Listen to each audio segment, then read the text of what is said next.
الله الرحمن الرحيم الحمد لله رب العالمين والصلاة والسلام على رسوله الأمين وعلى آله وصحبه أجمعين أما بعد പ്രിയപ്പെട്ട സഹോദരങ്ങളെ, സുഹൃത്തുക്കളെ, അല്ലാഹുവിന്റെ ഭാരമായ അനുഗ്രഹത്താൽ ഖുർആനിന്റെ പഠന ക്ലാസ് മുന്നോട്ട് പോയിക്കൊണ്ടിരിക്കുകയാണ്. അല്ലാഹു നമ്മിൽ നിന്ന് കബൂൽ ചെയ്യുകയും നമുക്ക് ധാരാളമായി പ്രതിഫലം നൽകി അനുഗ്രഹിക്കുകയും ചെയ്യുമാറാവട്ടെ. ജീവിതത്തിൽ നമുക്ക് ലഭിക്കുന്ന ഏറ്റവും വലിയ സൗഭാഗ്യമാണ് ദീനിയായ വിജ്ഞാനം എന്ന് പറയുന്നത്. ഒരു മാസം ഒരു ഹദീസിന് വേണ്ടി യാത്ര പുറപ്പെട്ട സ്വഹാബത്തിന്റെ ചരിത്രം നമ്മൾ കേൾക്കും. അതിൻ്റെ തുടർച്ചയായി പണ്ഡിതന്മാർ അവരുടെ ശിഷ്യഗണങ്ങൾ അവരിലേക്ക് എത്തിപ്പെട്ടത് അതിനേക്കാൾ മാസങ്ങൾ യാത്ര ചെയ്തുകൊണ്ടാണ്. ഇന്ന് ഒരു പ്രസംഗത്തിന്റെ ക്ലിപ്പ് കേൾക്കാനിടയായി. അതിൽ പറയുന്നത് ഇമാം മാലിക് റഹ്മത്തുള്ളാഹി അലൈഹിയെ കാണാൻ 6 മാസം യാത്ര ചെയ്ത് ഒരാൾ വന്നു എന്ന്. എന്നിട്ട് അദ്ദേഹത്തോട് പറഞ്ഞു അത്രേ, എൻ്റെ നാട്ടുകാർക്കുള്ള ഒരു സംശയം തീർക്കാൻ, ഫത്വ ചോദിക്കാനാണ് ഞാൻ നിങ്ങളുടെ അടുക്കിലേക്ക് വന്നിരിക്കുന്നത്. അപ്പോൾ അത്രയും അധികം ദീനിയായ വിജ്ഞാനത്തിന് പ്രാധാന്യമുണ്ട് എന്ന് തന്നെയാണ് ഇസ്ലാം നമ്മെ എല്ലാവരെയും ഓർമ്മപ്പെടുത്തുന്നത്. ആഴ്ചയിലെ ഒരു ഖുത്ബ കൊണ്ടോ ഒരു ഹ്രസ്വ ഭാഷണം കൊണ്ടോ നമ്മുടെ ദീനി പഠനം ഒതുങ്ങിക്കൂടാതിരിക്കാൻ നമ്മൾ പ്രത്യേകം ശ്രദ്ധിക്കുക. നമ്മുടെ സംവിധാനങ്ങളാകുന്ന പീസ് റേഡിയോ, അതുപോലെ തന്നെയുള്ള യൂട്യൂബ് ചാനലുകൾ ഇതൊക്കെ ഉപയോഗപ്പെടുത്തിക്കൊണ്ട് നമ്മുടെ അറിവിനെ പരിപോഷിപ്പിക്കാൻ നമ്മൾ തയ്യാറാകണം എന്ന് ഓർമ്മപ്പെടുത്തുകയാണ്. ബാറക്കല്ലാഹു ഫീക്കും. അഊദു ബില്ലാഹി മിനശ് ശൈത്വാനിർ റജീം. അഊദു ബില്ലാഹി മിനശ് ശൈത്വാനിർ റജീം. ബിസ്മില്ലാഹിർ റഹ്മാനിർ റഹീം. ബിസ്മില്ലാഹിർ റഹ്മാനിർ റഹീം. അൽഹംദുലില്ലാഹി الذي أنزل على عبده الكتاب ولم يجعل له عوجا. الحمد لله الذي أنزل على عبده الكتاب ولم يجعل له عوجا قيما لينذر بأسا شديدا من لدنه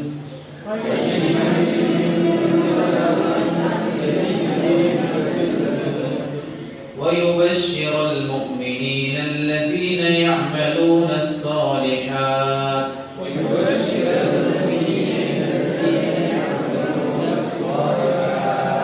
أن لهم أجرا حسنا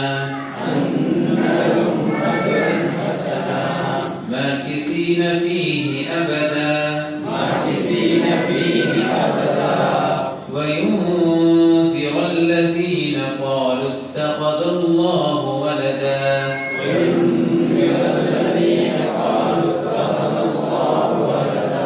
ما لهم به من علم ولا لآبائهم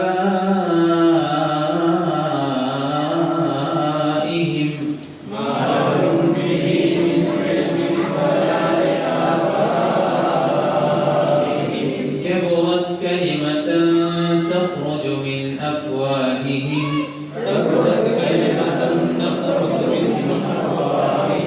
إن يقولون إلا كذبا فلعلك باخع نفسك على آثارهم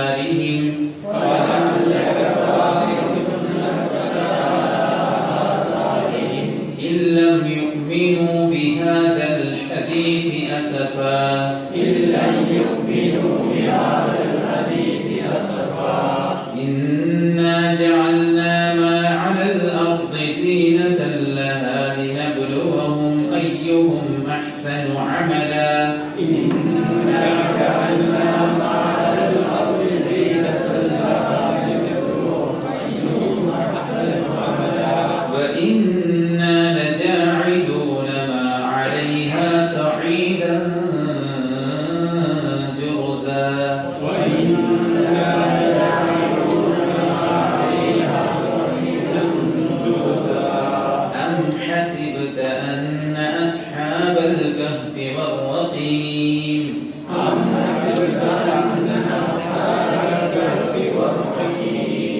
كانوا من آياتنا عجبا إذ أوى الفتية إلى الكهف فقالوا ربنا آتنا من لدنك رحمة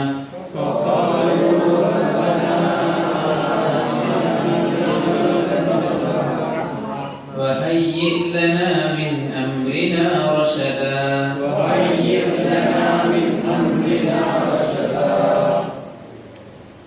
بسم الله الرحمن الرحيم الحمد لله الذي أنزل على عبده الكتاب ولم يجعل له عوجا أعوذ بسم ആദ്യത്തെ ആയത്തിൽ പഠിക്കേണ്ട കാര്യങ്ങൾ ഇതാണ് നമ്മൾ മനസ്സിലാക്കിയത്. തുടർന്ന് രണ്ടാമത്തെ ആയത്ത് അല്പം സുദീർഘമാണ്. قيما لينذر بأسا شديدا من لدنه ويبشر المؤمنين الذين يعملون الصالحات أن لهم أجرا حسنا. قيما قاف فتحة قاف قيما لينذر ينذر قد صدق قيما لينذر قيما لينذر بأسا شديدا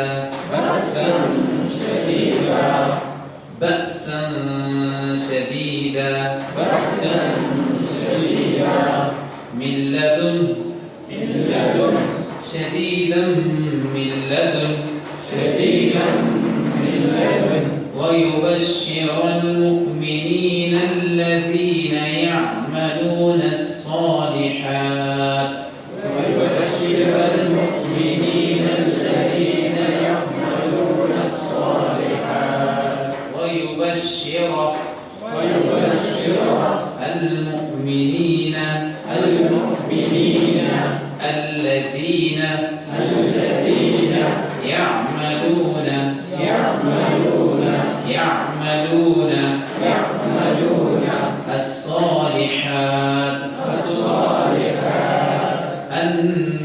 أن لهم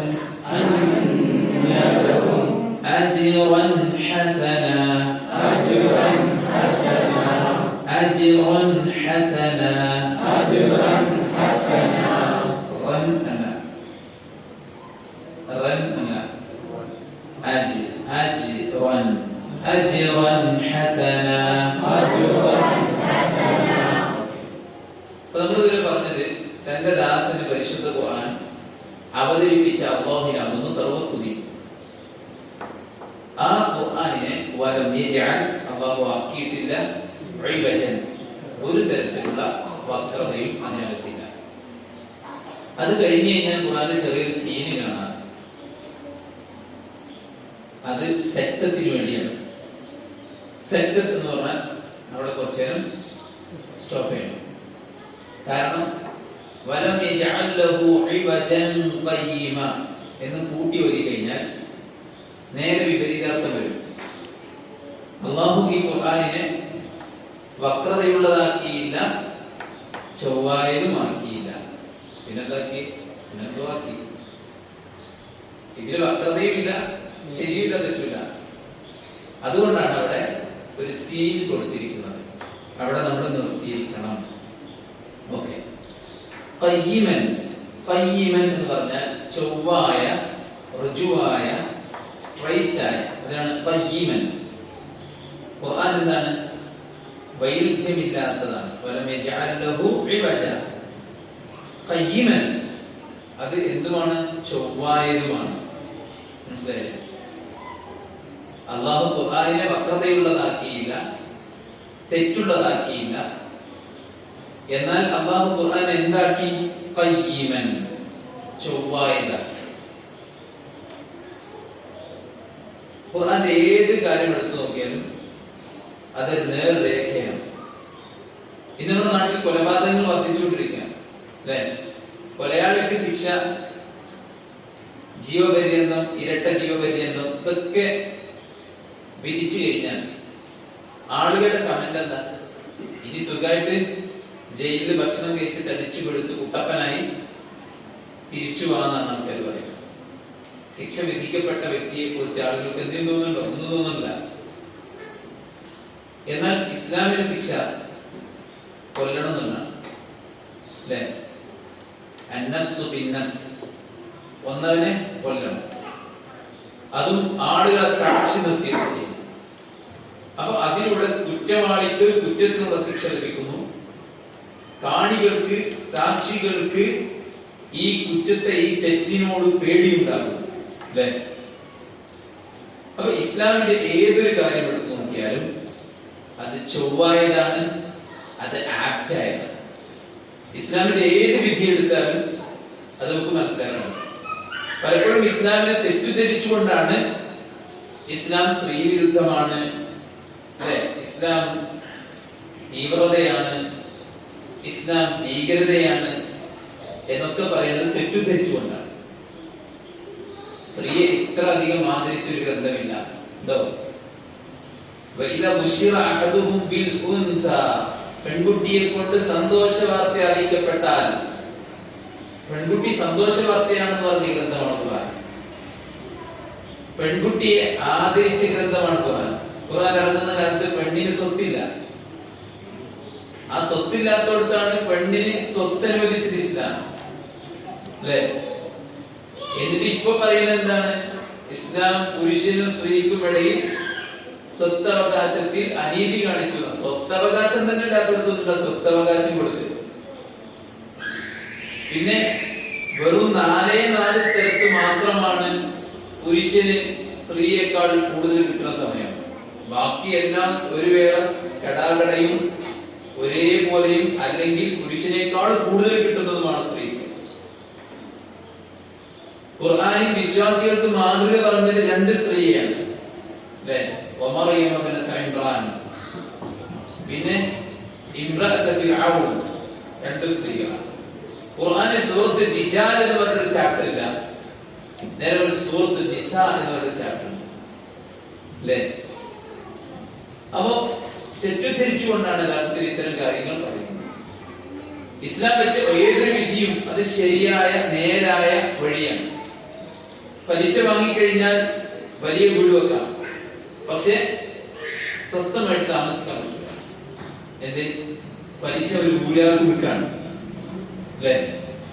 മദ്യം താൽക്കാലിക സുഖവും ആസ്വാദനവുമാണെങ്കിലും കുറച്ച് അങ്ങോട്ട് പോയി കഴിഞ്ഞാൽ പിന്നെ അതൊരു ദുരന്തമാണ്, ദുരിതമാണ്, അപകടമാണ്. എല്ലാ തെറ്റുകളുടെയും മാതാവാണ് മദ്യം അല്ലേ? അപ്പൊ ഇസ്ലാം കൽപ്പിച്ച കാര്യങ്ങളെല്ലാം ചൊവ്വായതാണ്, ഇസ്ലാമിന്റെ വിധികളെല്ലാം ചൊവ്വായതാണ്, ഇസ്ലാമിന്റെ വിശ്വാസ കാര്യങ്ങൾ ചൊവ്വായതാണ്. അതിലൊന്നും കരടില്ല അല്ലെ? അള്ളാഹനെ മാത്രം ആരാധിക്കണം, അതിൽ വേറൊരാൾക്കും പങ്കില്ല. അന്ധവിശ്വാസത്തിന് ഗ്യാപ്പില്ല. നബിയെ മാത്രം പിൻപറ്റിയിട്ട് ദീൻ ചെയ്യണം, അവിടെ വിദഅത്തിന് സ്പേസ് ഇല്ല. അള്ളാഹ് കൽപ്പിച്ചതനുസരിച്ച് ജീവിക്കണം, അള്ളാഹ് വിലക്കിയത് മാറ്റി വെക്കണം, അവിടെ ഹറാമിന് സ്പേസ് ഇല്ല. അപ്പൊ ചൊവ്വായ നിലക്കാണ് അല്ലാഹു സുബ്ഹാനഹു വ തആല ഖുർആൻ ഇറക്കിയത്, ഖയ്യിമൻ, റുജുവായ നിലക്ക്. എന്നിട്ട് എന്തിനാണ് ഇറക്കിയത് പറയാം. എന്താണ്? ലിയുൻദിറ ബഅസൻ ശദീദ. ലിയുൻദിറ, അൻദറ യുൻദിറു എന്ന് പറഞ്ഞാൽ താക്കീത് ചെയ്യാൻ. ലിയുൻദിറ, താക്കീത് ചെയ്യുവാൻ. മനസ്സിലായില്ലേ? ലിയുൻദിറ എന്ന് പറഞ്ഞാൽ താക്കീത് ചെയ്യുവാൻ. ബഅസൻ ശദീദ, എന്തിനെ കുറിച്ചാണ് താക്കീത് ചെയ്യുന്നത്? ശിക്ഷയെ കുറിച്ച്. ബഅസ്, ശിക്ഷ. ഷദീദ്, എന്താ ശിക്ഷന്റെ വിശേഷണം? ഷദീദ്, ശിക്ഷ എന്താണ്? ചെറിയ ശിക്ഷയല്ല, കഠിനമായ ശിക്ഷയാണ്. എവിടെ നിന്നാണ് ഈ ശിക്ഷ? മിൻ ലദുൻഹു, അവന്റെ പക്കൽ നിന്നുള്ള. ആരുടെ പക്കൽ നിന്നുള്ള? അള്ളാന്റെ പക്കൽ നിന്നുള്ള. അപ്പൊ അള്ളാന്റെ പക്കൽ നിന്നുള്ള കഠിനമായ ശിക്ഷയെ താക്കീത് ചെയ്യുവാൻ വേണ്ടി. അർത്ഥം പറഞ്ഞു മനസ്സിലായി? അറബിന്റെ ബാക്കിൽ നിന്നുള്ള പോലെ മനസ്സിലായി? അവന്റെ പക്കലുള്ള കഠിനമായ ശിക്ഷയെ കുറിച്ച് താക്കീത് ചെയ്യുവാൻ വേണ്ടി. അതിനാണ് അല്ലാഹു ഖുർആൻ ഇറക്കിയത്. മനസ്സിലായില്ലേ? അവിടെ അല്ലാഹു പറഞ്ഞ ഓരോ പോയിന്റും നമ്മൾ ചിന്തിക്കേണ്ടതാണ്. ഒന്ന് താക്കീതാണ്. താക്കീത് എന്ന് പറയുമ്പോ വാണിംഗ്, അല്ലേ? ഇംഗ്ലീഷ് പറഞ്ഞ വാണിംഗ്. നമ്മൾ റോഡ് സൈഡിലൊക്കെ ബോർഡുകൾ കാണും, അപകട മേഖല, ശ്രദ്ധിക്കുക. ശ്രദ്ധിക്കും അല്ലേ? പാലം ഗുരുതരാവസ്ഥയിലാണ്, ശ്രദ്ധിക്കുക. താക്കീതല്ലേ? ഈ വഴി ദുർഘടമാണ്, ശ്രദ്ധിക്കുക. താക്കീതല്ലേ? ഇങ്ങനത്തെ ഒരുപാട് കാര്യങ്ങൾ നമ്മുടെ ലൈഫിൽ കാണുന്നുണ്ട്. അതിനൊക്കെ നമ്മൾ വലിയ ഗൗരവത്തിലാണ് കാണുന്നത്. പോലീസിന്റെ താക്കീത് ഗൗരവത്തിലല്ല കാണുന്നത്. മാസ്ക് ധരിക്കാതെ പുറത്തിറങ്ങിയാൽ ഇങ്ങനെയൊക്കെ പാട്ട് പറഞ്ഞാല് ഏത് വീപ്പിട്ടാത്തോലും എന്തെങ്കിലും ഒരു സാധനം വലിച്ചിട്ടിട്ട് ഇറങ്ങോളൂ. ഇവിടെ താക്കീത് ചെയ്യുന്ന വ്യക്തി ആരാണ്? അല്ലാഹു സുബ്ഹാനഹു വ തആല. അപ്പൊ അതിന് അല്പം ഗൗരവമുണ്ട്. മനസ്സിലായില്ലേ? വിശുദ്ധ ഖുർആൻ രണ്ട് സംഗതിയാണ് നിർവഹിക്കുന്നത്. ഒന്ന് താക്കീത് ചെയ്യുന്നു, മറ്റൊന്ന് സന്തോഷ വാർത്ത അറിയിക്കുന്നു. അള്ളാന്റെ താക്കീത് എന്ന് പറയുമ്പോൾ അത് ഗൗരവമാണ്. അള്ളാന്റെ സന്തോഷ വാർത്ത എന്ന് പറയുമ്പോൾ അത് ഏറ്റവും ടോപ്പ് ലെവലാണ്. അതുകൊണ്ട് അള്ളാന്റെ താക്കീദിനെ നമ്മൾ ഗൗരവത്തിൽ കാണണം. എന്താണ് അള്ളാഹു താക്കീത് ചെയ്യുന്നത് ഖുർആനിലൂടെ? ബഅ്സൻ ശദീദ, കഠിനമായ ശിക്ഷ. അതെന്താണ്? നരകമാണ്, അല്ലേ? നരകം അതികഠിനമാണ്, എല്ലാവർക്കും അറിയാം, അല്ലേ? മനുഷ്യൻ കത്തിച്ചുകൊണ്ടിരിക്കുന്ന തീയിന്റെ എത്ര ഇരട്ടിയാണ്? 69 ഇരട്ടി, അല്ലേ? നമ്മൾ കത്തിക്കണം, അടുപ്പ് കത്തിക്കണം തീ അല്ലാതെ ഈ പ്രപഞ്ചത്തിൽ ടോട്ടലി അവർ അവതരിപ്പിച്ച തീ എത്രയാണോ അതിന്റെ ഇരട്ടിയാണ് നരകത്തിൽ. ചില ഗ്രഹങ്ങളൊക്കെ നിന്ന് കത്തുകയാണ്. ഭൂമിയേക്കാൾ വിശാലതയുള്ള വമ്പൻ ഗ്രഹങ്ങൾ നിന്ന് കത്തുകയാണ്.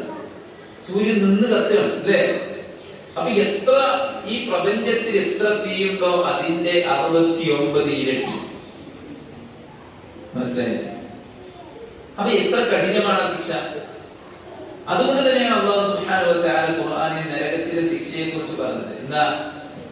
നരക ശിക്ഷ അനുഭവിക്കുന്ന ആള് കരയും, വിതുമ്പും, പ്രയാസപ്പെടും, ബുദ്ധിമുട്ടും, വിഷമിക്കും, അല്ലേ? എന്തൊക്കെയാണോ ഒരാൾക്ക് നേരിടാനുള്ളത് ഈ ദുനിയാവിൽ, അതിന്റെയൊക്കെ എത്രയോ അപ്പുറത്താണ് നരകത്തിലെ ശിക്ഷ. ഇവിടെ നമുക്ക് രോഗം വരാം, അപകടം വരാം, കടങ്ങൾ വരാം, ശത്രുക്കൾ ഉണ്ടാകാം, പ്രയാസങ്ങൾ ഉണ്ടാകാം, ഇതെല്ലാം ഉണ്ടാവും ഇവിടെ, അല്ലേ? എന്നാൽ നരകം എന്ന് പറഞ്ഞാൽ അതിനേക്കാൾ വലിയ ദുരിതമില്ല. അതുകൊണ്ട് ബഅ്സൻ ശദീദ, കഠിനമായ ശിക്ഷയെ കുറിച്ച് അവർ താക്കീത് ചെയ്യും. നരകത്തിൽ വെള്ളമുണ്ട്, അല്ലേ?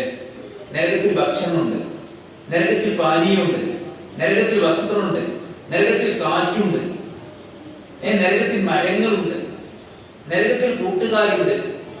ഇതൊക്കെ എന്താണ്? ശിക്ഷയാണ്. നരകത്തിലെ പാനീയം എന്താണ്?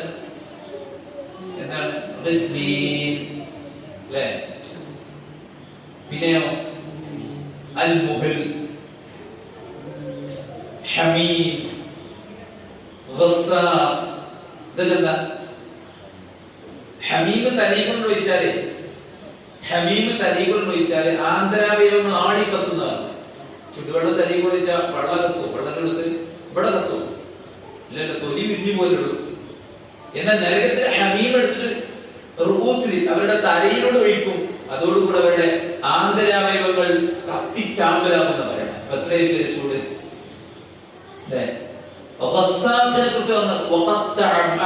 അവരുടെ കഴുത്തിൽ ഇങ്ങനെ കെട്ടി നിൽക്കും, ശ്വാസം കിട്ടാത്തതൊക്കെ. ഏറ്റവും തണുപ്പുള്ളവരാണ് നരകം പറഞ്ഞ ചൂടല്ല, ഗസ്സാഖ് എന്ന് പറഞ്ഞാൽ വെള്ളം എത്ര തണുപ്പിക്കാൻ പറ്റും അത്ര തണുപ്പിച്ച വെള്ളം, ഐസാവില്ല. ഹമീം എന്ന് പറഞ്ഞാൽ ഒരു വെള്ളം എത്ര ചൂടാക്കാൻ പറ്റുമോ അത്ര ചൂടുള്ള വെള്ളം. ദുനിയാവിന്റെ ചൂടല്ല, ദുനിയാവിൽ 100 ഡിഗ്രി സെൽഷ്യസിൽ നമുക്ക് ചൂടാക്കാൻ പറ്റും അല്ലേ. നരകത്തിന് പറഞ്ഞാൽ അള്ളാഹ്ക്ക് എത്ര ടോപ്പായിട്ട് കത്തിക്കാൻ പറ്റുമോ ചൂടാക്കാൻ പറ്റും അത്ര ടോപ്പാക്കി കത്തിച്ചതാണ് ഹമീം. പിന്നെയോ മുഹിൽ എന്താ? മുഹിൽ ഖുർആൻ സൂറത്തുൽ കഹ്ഫിൽ പറയുന്നത് فمن كان فليؤمن فمن كان فليكفر إنا أعتدنا للظالمين نارا أحاط بهم سرادقها وإن يستغيثوا يغاثوا بماء كالمهل يشوي الوجوه بئس الشراب وساءت مرتفقا. എന്നാ വെള്ളത്തിൽ ദാഹിച്ചിട്ട് ആൾക്കാർ വെള്ളം ചെയ്യും. അപ്പൊ അവർക്ക് മുഹിൽ എടുത്തു കൊടുക്കും. മുഹിലിന്റെ പ്രത്യേകത എന്താ? മുഹില് ഒരു കോപ്പയിലിട്ട് കൊടുത്തു കഴിഞ്ഞാൽ ലോഹം പോലെ വലിയ വെള്ളമാണ്. അത് വായിലേക്ക് അടുപ്പിക്കൊള്ളു, ആ കോപ്പ വായിലേക്ക് അടുപ്പിക്കൊള്ളു. അപ്പോഴേക്ക്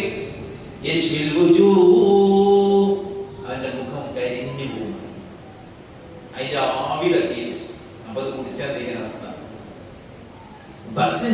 കഠിനമായ ശിക്ഷ എന്ന് പറയുമ്പോ എന്താണെന്ന് നമുക്ക് മനസ്സിലാവാൻ.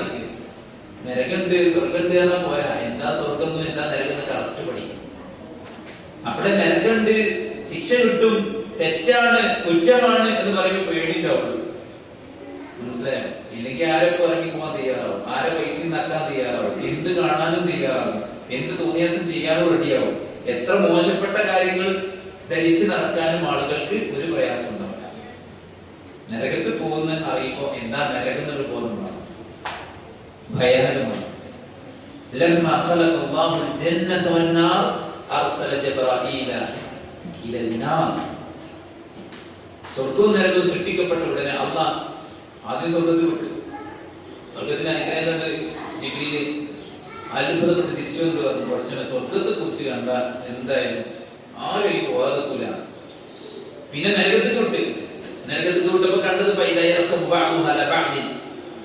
ആടി കത്തെടുത്തി കണ്ട് പേടിച്ച് വിറച്ച് ജിബ്രീൽ അല്ലാഹുവിന്റെ അടുത്ത് വന്നിട്ട് പറഞ്ഞു, അല്ലാഹുവേ ഈ നരകത്തെ കുറിച്ച് ആരെങ്കിലും കേട്ടാൽ ഉറപ്പാണ് അവർ നരകത്തിൽ പോരാ. അപ്പോഴാണ് അല്ലാഹു സുബ്ഹാനഹു സ്വർഗത്തെ ത്യാഗം കൊണ്ടും നരകത്തെ ദേഹേച്ഛ കൊണ്ടും വലയം ചെയ്തു. ഇനി പോയി വെക്കുക. അപ്പൊ എന്താ പറഞ്ഞേ? സ്വർഗത്തിൽ ഒരാളും പോരാന്ന് ഞാൻ പേടിക്കാൻ, നരകത്തിൽ നിന്ന് ഒരാൾ രക്ഷപ്പെടൂരാന്ന് ഞാൻ പേടിക്കാൻ.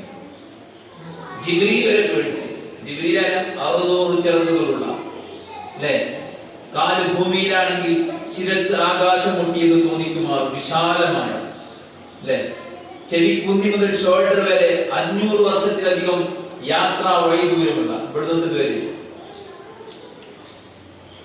അത്രയും ഭീമാകാരമായ 2 ചിറകുകൾ ഇങ്ങനെ വിരിച്ചു വെച്ചാൽ സദ്ദൽ ഉഫുഖ് ചക്രവാളം മുട്ടിയെന്ന് തോന്നിക്കുമാർ വിശാലമായ ചിറകുള്ള, മനസ്സ് കാണാൻ പറ്റുന്നുണ്ടെങ്കിലും അത്രയും ഭീമാകാരമായ റബ്ബിന്റെ സൃഷ്ടിയാണ് ജിബ്രീൽ അലൈഹിസ്സലാത്തു വസ്സലാം. പക്ഷെ ജിബ്രീൽ പോലും ഭയന്നു.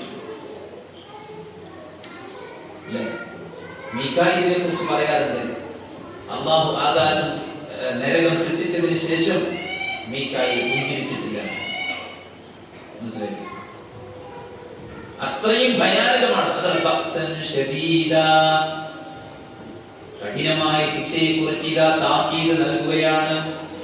ഫഅൻദർതുകും നാറൻ തലല്ലാഹ്, ഒലിയുരിച്ച് കളയുന്ന കഠിനമായ നരകത്തിന്റെ ശിക്ഷയെ കുറിച്ച് ഞാൻ ഇതാ താക്കീത് നൽകുന്നു.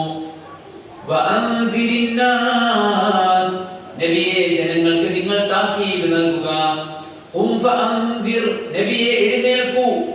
യാ അയ്യുഹൽ മുദ്ദസ്സിർ, പുതപ്പിട്ട് മൂടിക്കിടക്കുന്നവനെ ഖും ഫഅൻദിർ, എണീറ്റ് ജനങ്ങൾക്ക് താക്കീത് കൊടുക്കുക.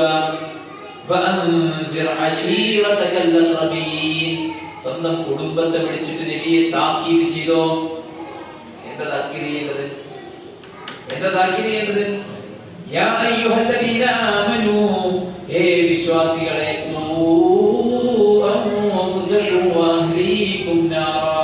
കത്തിജ്വലിക്കുന്ന നരകത്തിൽ നിന്ന് നിങ്ങളെ രക്ഷപ്പെടുത്തണം, നിങ്ങളുടെ കുടുംബത്തെ രക്ഷപ്പെടുത്തണം. ഞാൻ നന്നായി പറയാം, കുടുംബം നന്നാണ്. وقودها الناس والحجارة عليها ملائكة غلاظ شداد. മനുഷ്യരും കല്ലുകളുമാണ് കത്തിക്കപ്പെടുന്നത്. മനുഷ്യ ഹൃദയരായ കാവൽക്കാരാണ് അതിന്റെ മുകളിലുള്ളത്. മനസ്സിലായില്ലേ? അതുകൊണ്ട് സ്വന്തത്തെ രക്ഷപ്പെടുത്തിക്കോ, കുടുംബത്തെ രക്ഷപ്പെടുത്തിക്കോ. തീയിൽ നിന്നും. ഏതാണ് തീ? ഏതാണ് തീ?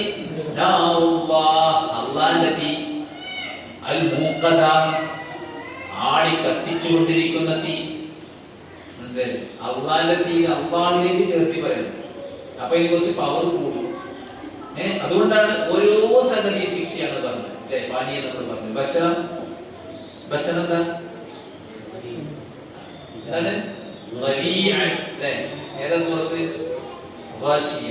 അല്ലേ? ലാ യുസ്മിനു വലാ യുഗ്നി മിൻ ജൂഅ്. ബരീഅ കഴിക്കാൻ പോകും. ബരീഅ ഈ മരുഭൂമി കാണുന്ന പ്രത്യേക ചെടിയാണ്. ഒരു മുള്ളുള്ള സാധനം. അത് പച്ചയ ഒട്ടകങ്ങളൊക്കെ കഴിക്കുമ്പോൾ ഉണങ്ങിയ ഒട്ടകങ്ങളും കഴിക്കില്ല. കനത്ത മുള്ളുണ്ടാവും, ശക്തമായ കയ്പും തിന്നാൻ കഴിയാത്ത സാധനമാണ്. അതിപ്പോഴെ പരലോകത്തിന് നരകത്തിലാകുമ്പോൾ കുറച്ചുകൂടി ഗൗരവം കൂടും. എന്താ തിന്നിട്ട് കാര്യം? ഒരു കാര്യമില്ല. വിശപ്പ് മാറൂല, ദോഷനും തരില്ല. പിന്നെ എന്താ? ശിക്ഷയാണ്. അത് ശിക്ഷയാണ്. മനസ്സിലായോ? പിന്നെ സഖൂമാണ്. സഖൂം. ഇന്ന ശജറത സഖൂം തുആമുൻ നദീം യഗ്ലി ഫിൽ ബുതൂൻ കഗലിൽ ഹമീം. ഇന്ന ശജറത സഖൂം, നരകത്തിൽ മുളച്ചു പോകുന്ന ചെടിയാണ് സഖൂം. ഈ തീന്റെ അടിയിൽ ഒരു ചെടി നോക്കിയാൽ അത്ര അത്ഭുതമാണ്, അല്ലേ? അതിലുണ്ടാകുന്ന കായ്കനി അത് നരകക്കാർക്കുള്ള ഭക്ഷണമാണ്. പാപം ചെയ്ത് ജീവിച്ചവനുള്ള ശിക്ഷയാണ്. ഫോണിൽ കണ്ടിരിക്കുമ്പോൾ ഭയങ്കര രസമാണ്. കൂട്ടുകാരെ കൂടെ കൂടിയാണ് തോന്നിയാൽ ഭയങ്കര രസമാണ്. പക്ഷെ നരകത്തിന് സഖൂമ് തിന്നാൻ അത്ര രസം ഉണ്ടാവില്ല.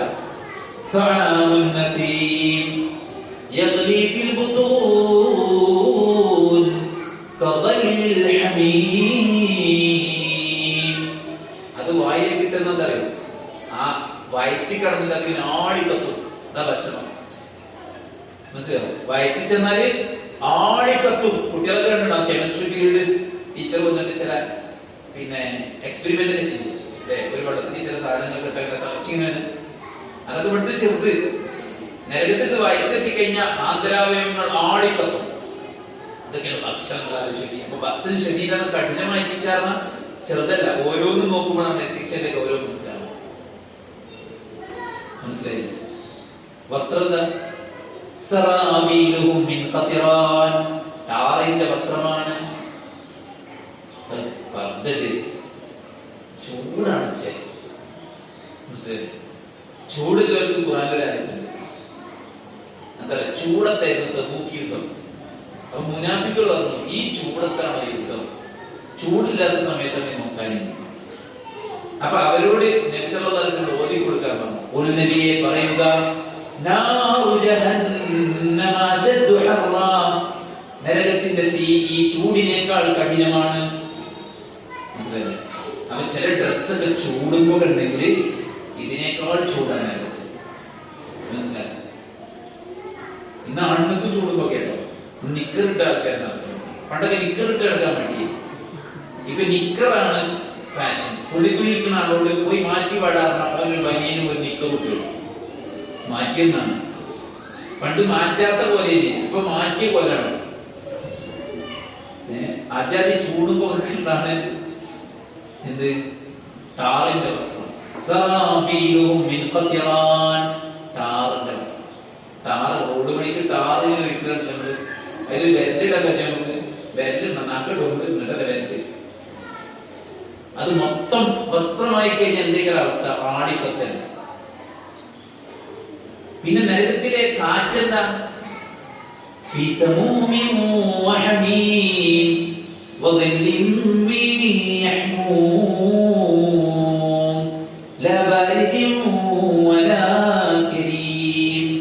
അതാണ്. ശരീരം ശരീരത്തിന്റെ ഇറച്ചിയും തോലിയും ഒക്കെ പാടെ ഒരിക്കലും കൊണ്ടുപോകും. അച്ഛൻ ചൂടുകാറ്റ് മനസ്സിലായി. ശരീരത്തിന്റെ ഇറച്ചിയും തൊലിയും ഒക്കെപ്പാട് ഒരിക്കലും കൊണ്ടാണ് ചൂടുകാറ്റ്. ഇവിടെ നമ്മൾ ചൂടിന് രക്ഷപ്പെടാൻ എടുക്കുന്ന സാധനമാണ്. വെള്ളം കുടിച്ചും വസ്ത്രം ധരിക്കും അല്ലെ. പിന്നെ നമ്മൾ കാറ്റുള്ളൂ, ഫാനിട്ട് ചൂടിന് രക്ഷപ്പെടുന്നത്. ആ കാറ്റുള്ള ശരീരം മൊത്തം ഒരുക്കി പോകും. പിന്നെ തണുത്തും അല്ലേ, നല്ല ചൂടുണ്ടാവും, തണുത്തി പോകും. ഇടക്കൊന്ന് തണുത്തത് പിന്നെ അങ്ങോട്ട് പോകും. തണലെന്താ?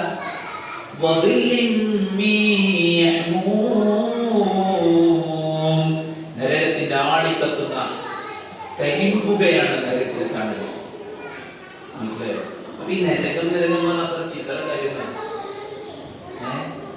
നരകത്തിന് രക്ഷപ്പെടാ, പലിശ തിന്ന നരകത്ത് പോവും, സിനിമ കണ്ട നരകത്ത് പോവും, ഉമ്മാനിപ്പനുസരിച്ചിലെ നരകത്ത് പോവും, മറ്റുള്ളവരെ ആക്രമിച്ച നരകത്ത് പോവും എന്ന് പറഞ്ഞ അതിപ്പോ മരിച്ചു നിന്നിട്ടല്ലേ എന്ന് ചിന്തിക്കണം. അവിടെ മരിച്ചുവല്ലോ, അവിടെ മരിച്ചില്ല.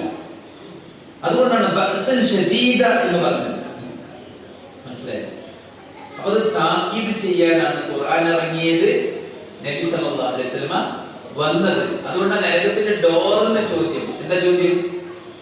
എന്താ ചോദ്യം? അലം യഅതികും നദീർ, താക്കീതുകാർ വന്നില്ലായിരുന്നോ? നരകത്തെ കുറിച്ച് താക്കീത് ചെയ്യാൻ പ്രവാചകന്മാർ വന്നില്ലായിരുന്നോ? എന്താ മറുപടി? മറുപടി എന്താ? ഖാലൂ ബലാ ഖദ് ജാഅനാ നദീർ. അതെ, താക്കീതുകാർ വന്നിരുന്നു. ആരാ താക്കീതുകാർ? അപ്പൊ റസൂൽ സല്ലല്ലാഹു അലൈഹി വസല്ലം അല്ലാഹു ഇറക്കിയ ഖുർആനിൽ താക്കീത് ചെയ്യാനാണ്. എന്താണ് ഖുർആൻ താക്കീത് ചെയ്യുന്നത്? കഠിനമായ ശിക്ഷ. അതെന്താ? നരകം. നരകത്തിൽ നമ്മൾ അറിഞ്ഞാൽ മനസ്സിലായി. നരകത്തിൽ നടക്കുമ്പോൾ നരകത്തിലെ ഏറ്റവും ചെറിയ ശിക്ഷ എന്താ? ചെറിയ കല്ല, ചെറിയ 2 കല്ലുകൾ. അത് നരകാവകാശിയുടെ കാലിന്റെ ചുവട്ടിൽ വെക്കുമ്പോ അവന്റെ തലയോട്ടി തലച്ചോറ് തിളച്ചു മറിയും. കാലിന്റെ ചുവട്ടിൽ ചെറിയ കല്ലിച്ചിട്ട് തലച്ചോറ് തിളച്ചു മറിയും. അവിടെ ഏറ്റവും വലിയ അത്ഭുതം അതല്ല. ഈ ആള് ചിന്തിക്കണത് അറിയോ? ഈ നരകത്തിലെ ഏറ്റവും വലിയ ശിക്ഷ ലഭിക്കുന്ന ഞാനാണ്. അപ്പൊ എന്ത് വേദന അല്ലെ? കാലിന് ചെറിയൊരു മുറിവുണ്ടായതിന്റെ വേദന നമുക്കറിയാം. കയ്യുമൊക്കെ ചെറുതുന്ന എണ്ണ തെറിച്ചതിന്റെ വേദന നമുക്കറിയാം അല്ലെ? നരകത്തിന്റെ വേദന അതിന്റെ മുകളിലാണ്. ഇതും നല്ലൊരു ശരീരം ഭീമാകാരമായി ജന്തുവാക്കിയിട്ടുണ്ട്.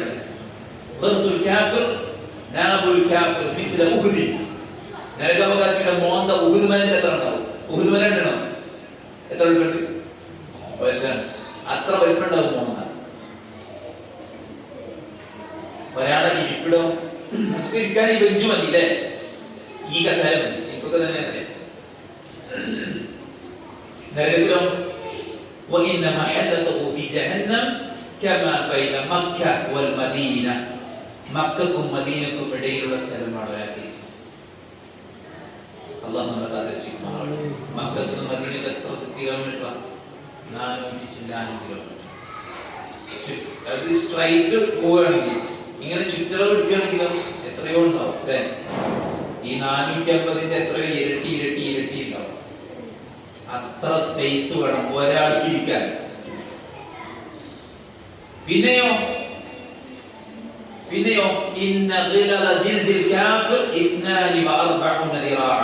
നരകാവകാശിയായ ഒരുത്തന്റെ തൊലിന്റെ കട്ടി 42 മുഴം മതി. ഒരു മുഴത്ര മുഴ അറിയത്തുണ്ടോ? നിങ്ങൾക്കറിയാം മുഴം? യു നോ വാട്ട് ഈസ് മുഴം? സെന്റിമീറ്റർ അറിയോ? സെന്റിമീറ്റർ സെന്റിമീറ്റർ അറിയോ?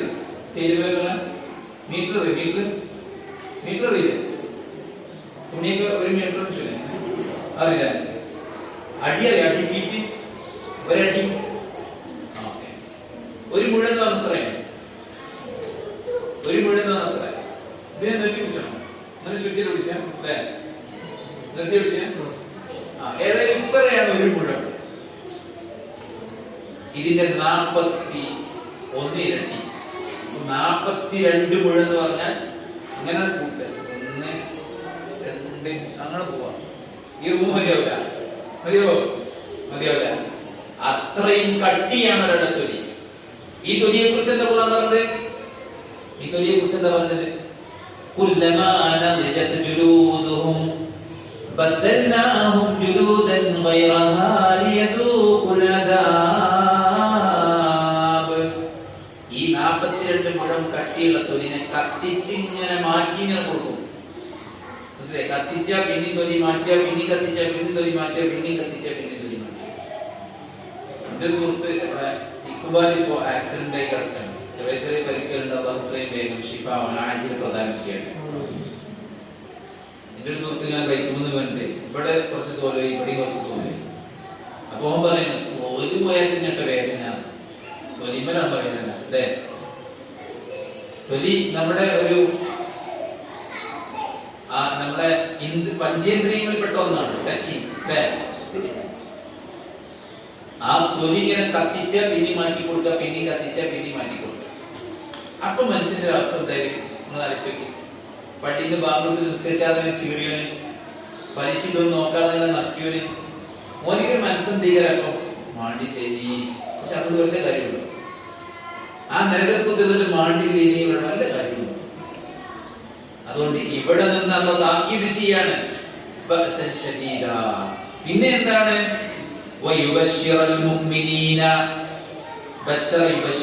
സന്തോഷ വാർത്ത. മുഅ്മിനീങ്ങളെ സന്തോഷ വാർത്ത അറിയിക്കാനും താക്കീത് ചെയ്യാനും സന്തോഷ വാർത്ത നൽകാനും. അതാണ് യുബശ്ശിറുൽ മുഅ്മിനീന, മുഅ്മിനീങ്ങൾക്ക് സന്തോഷ വാർത്ത. അപ്പൊ ഖുർആന്റെ നമുക്ക് പറഞ്ഞിട്ട് പറയാം. ആർക്ക്? അല്ലദീന, ഒരു കൂട്ടർ, യഅമലൂന, അവർ പ്രവർത്തിക്കുന്നവരാണ്, അസ്സാലിഹാത്ത്, സൽപ്രവർത്തനങ്ങൾ, സൽപ്രവർത്തനങ്ങൾ പ്രവർത്തിക്കുന്ന ആളുകൾക്ക് സന്തോഷവാർത്ത. സൽപ്രവർത്തനം നിർവഹിക്കുന്ന മുഅ്മിനീങ്ങൾക്ക് സന്തോഷവാർത്ത. ആളുകളല്ല, മുഅ്മിനീങ്ങൾക്ക് സന്തോഷവാർത്ത അറിയിക്കാൻ. എന്താ സന്തോഷവാർത്ത? അന്നലഹും, തീർച്ചയായും അവർക്കുണ്ട്, അജ്റൻ ഹസന. എന്താ അജ്ർ? പ്രതിഫലം. ഹസൻ, അപ്പുറത്ത് എന്താ പറഞ്ഞേ? ബഅസ്, ശിക്ഷ. എന്നതിന്റെ പ്രത്യേകത പറഞ്ഞത് ശദീദ്, കഠിനമാണ്. ഇവിടെ അജ്ർ, പ്രതിഫലം. എന്താ അജ്റിന്റെ പ്രത്യേകത? ഹസന, ഏറ്റവും നല്ല പ്രതിഫലം. അപ്പോ രണ്ട് കാര്യത്തിനാണ് ഖുർആൻ ഇറങ്ങിയത്. കഠിനമായ ശിക്ഷയെ കുറിച്ച് താക്കീത് ചെയ്യാൻ. എന്താണ് കഠിനമായ ശിക്ഷ എന്ന് വിശദമായി നമ്മൾ പറഞ്ഞു. അല്ലേ? പിന്നെയോ വയുബശ്ശിറുൽ മുഅ്മിനീന, മുഅ്മിനീങ്ങൾക്ക് സന്തോഷ വാർത്ത അറിയിക്കുവാനും. അല്ലദീന, അക്കൂട്ടർ, അവർ എങ്ങനെയുള്ളവരാണ്? യഅമലൂന സ്വാലിഹാത്ത്, അവർ സൽപ്രവർത്തനങ്ങൾ പ്രവർത്തിക്കുന്നവരാണ്. ഇവിടെ ഒരു കാര്യം വ്യക്തമാണ്. എന്ത്? അള്ളാന്റെ പക്കൽ നിന്ന് അജ്റൻ ഹസന കിട്ടണമെങ്കിൽ രണ്ട് കാര്യങ്ങൾ വേണം. ഒന്ന്, ഈമാൻ വേണം. അതുകൊണ്ടാണ് ഈമാൻ എപ്പോഴും പറയണമെന്ന് പറയുന്നത്. മനസ്സിലായില്ലേ? യാ അയ്യുഹല്ലദീന ആമനൂ, വിശ്വാസികളെ, ആമിനൂ, നിങ്ങൾ വിശ്വസിക്കണം. എന്താ പറയുക? വിശ്വാസികളെ, നിങ്ങൾ വിശ്വസിക്കണം. അപ്പൊ വിശ്വാസം ഏറ്റവും പ്രധാനം, കർമ്മത്തെക്കാളും പ്രധാനം. ചില ആൾക്കാർ ഭയങ്കര ദീനിയായിരിക്കും, ഭയങ്കര നിസ്കാരം, ഭയങ്കര ഖുശൂഉം, ഭയങ്കര ഇബാദത്തും ഇതൊക്കെ. പക്ഷെ വിശ്വാസം കട്ടപ്പുകയില്ല, ഒന്നും അറിയില്ല, ഒരുപാട് അന്ധവിശ്വാസങ്ങൾ ഉണ്ടാവും. അപ്പൊ ഏറ്റവും പ്രധാനം വിശ്വാസമാണ്. അതിന്റെ അർത്ഥം വിശ്വാസം മാത്രം മതി എന്നാണോ? പോരാ. അത് ഈ ആയത്തിൽ കിട്ടും.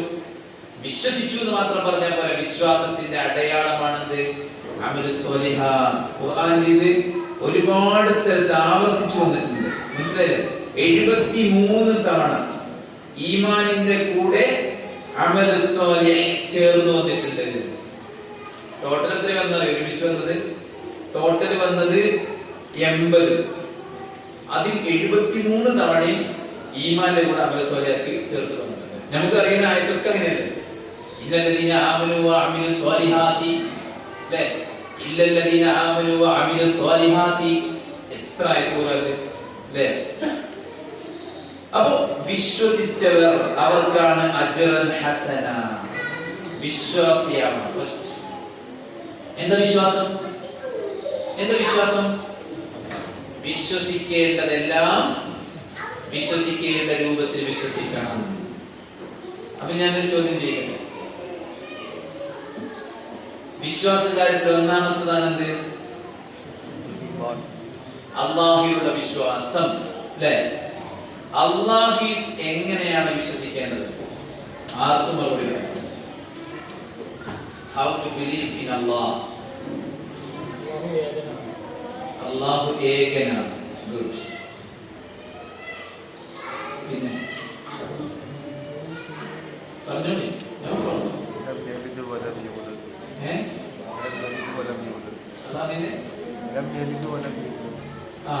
ലം യലിദ് വലം യൂലദ്. പിന്നെ അറിയുന്നവനാണ്. മാഷാ അല്ലാഹ്.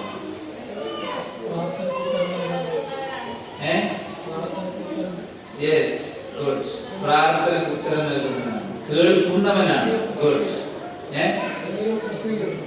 സമീഉം ബസീറുമാണ്.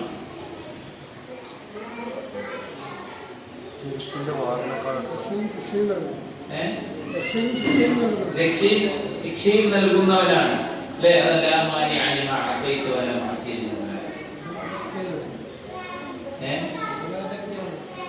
അഗാധജ്ഞനാണ്.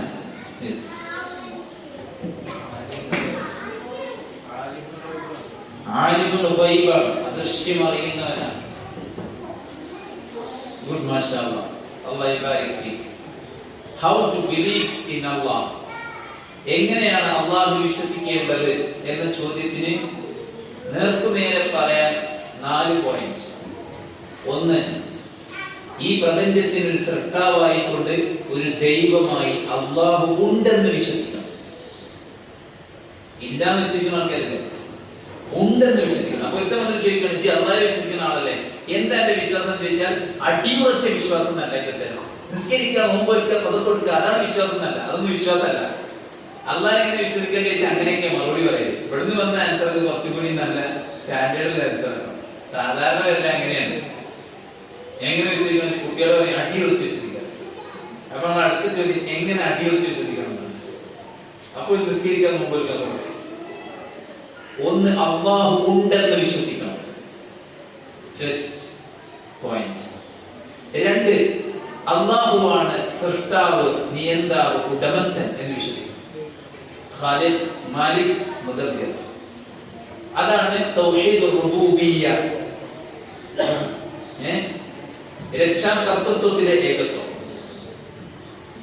അല്ലാഹു റബ്ബാണ് എന്ന് വിശ്വസിക്കണം. എല്ലാത്തിനെയും സൃഷ്ടിച്ചവൻ, ഉടമപ്പെടുത്തിയവൻ, കൈകാര്യം ചെയ്യുന്നു. നമ്മൾ ഉണ്ടാക്കി, നമ്മളെ ഉടമപ്പെടുത്തി, നമ്മളെ കൈകാര്യം ചെയ്യുന്നു. എല്ലാം അങ്ങനെയാണ്. 3, അല്ലാഹു മാത്രമാണ് ആരാധനക്കവൻ.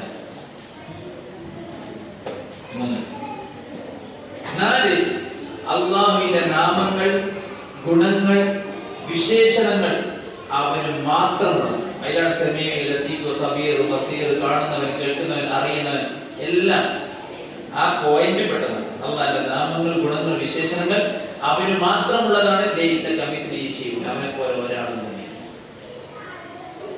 ഇങ്ങനെയാണ് ഓരോന്നും. 6 കാര്യത്തിനും കറക്റ്റ് ഉത്തരമുണ്ട്. എങ്ങനെയാണ് കിതാബിൽ വിശ്വസിക്കേണ്ടത്, എങ്ങനെ പ്രവാചകന്മാരെ വിശ്വസിക്കേണ്ടത്, എങ്ങനെ അന്ത്യനാളിൽ വിശ്വസിക്കേണ്ടത്, എങ്ങനെ അന്ത്യനാളിൽ വിശ്വസിക്കേണ്ടത്. അൽ ഈമാനു ബിൽ യൗമിൽ ആഖിർ. എങ്ങനെ? കൈഫ്? എങ്ങനെ? പറഞ്ഞോളി. ആൻസർ കിട്ടുക.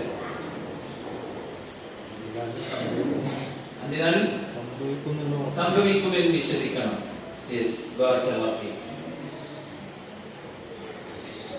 പറയൂ.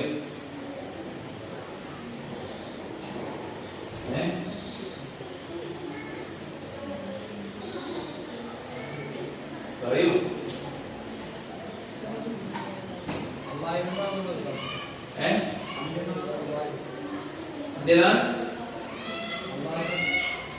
അല്ലാഹുവാണ് സംഭവിപ്പിക്കുന്നത് എന്ന് വിശ്വസിക്കണം.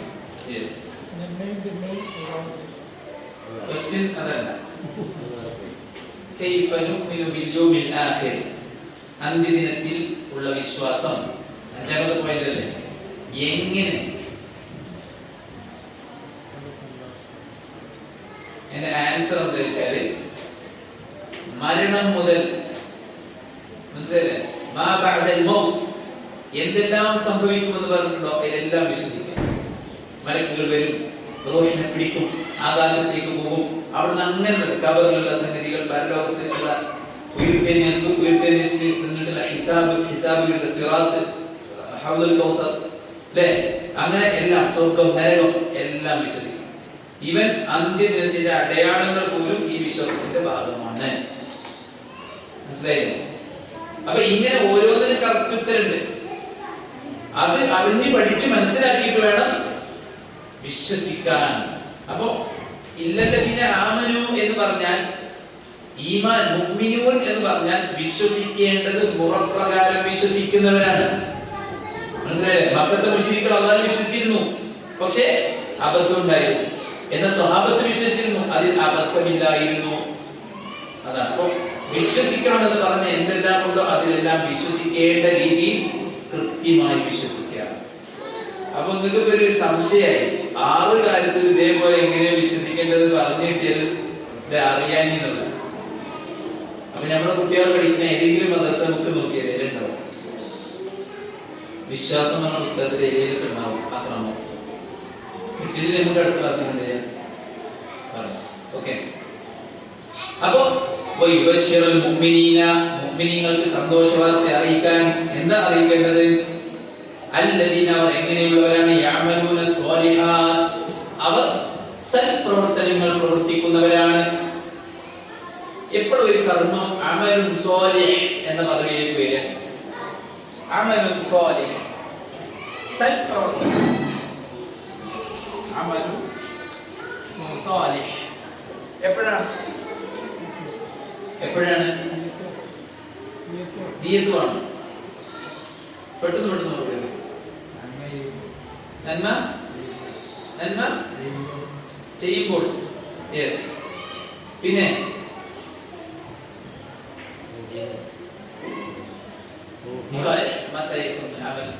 എപ്പോഴാണ്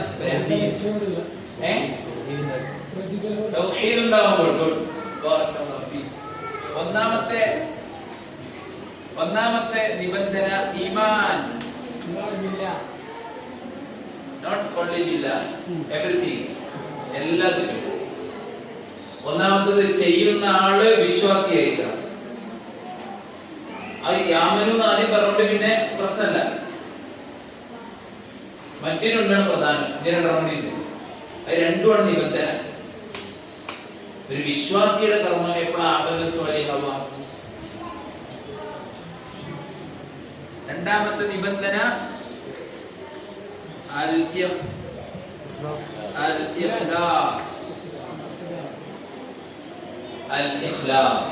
ചെയ്യുന്ന കർമ്മം അല്ലാഹുവിന്റെ പ്രീതിക്ക് വേണ്ടി മാത്രമായിരിക്കണം. അതാണ് ഇഖ്ലാസ് എന്ന് പറഞ്ഞാൽ മാത്രമാക്കുക. പുഞ്ചിരിക്കുന്നുവെങ്കിൽ സ്വതക്കന്റെ കൂലി കിട്ടണം. അച്ഛന്റെ പ്രസംഗം കേട്ടല്ലോ, എന്താ? പിതാവ് ചാക്കാൻ കിടക്കുകയാണ്, അങ്ങനെ പറഞ്ഞു തോന്നുകൊണ്ടിരിക്കും. അപ്പൊ മക്കളുടെ ചർച്ച, അതാർക്കെടുക്കണം, ഇതാർക്കെടുക്കണം, മറ്റതാർക്കെടുക്കണം. ഇവിടെ മുമ്പ് പിതാക്കന്മാർ ഉപദേശിക്കുക, എന്തിനാ വെറുതെ തിന്നാതി കുടിക്കാതെ ഇങ്ങനെ ഉണ്ടാക്കണേ, ആരും ഉണ്ടാവില്ല, അവർക്ക് ഞങ്ങൾ സ്വത്ത് മതിയെന്നൊക്കെ. അത് കേട്ടപ്പോ എനിക്ക് തോന്നിയത് എന്താ വെച്ചാൽ, നമ്മുടെ മക്കളെ കൊടുക്കുന്നതും മറ്റുള്ളവരെ സഹായിക്കുന്നതും ഇങ്ങോട്ട് കിട്ടാനല്ല. എന്തിനാണ്? അള്ളാന്റെ കൂലി. മനസ്സിലായോ? ഇഖ്ലാസ് അള്ളാന്റെ പ്രീതിക്ക് വേണ്ടി. അത് ജോലിക്ക് രാവിലെ കൈകൊണ്ടെടുത്ത് ഇറങ്ങുമ്പോഴാണ് ഈ കൂലി കിട്ടും.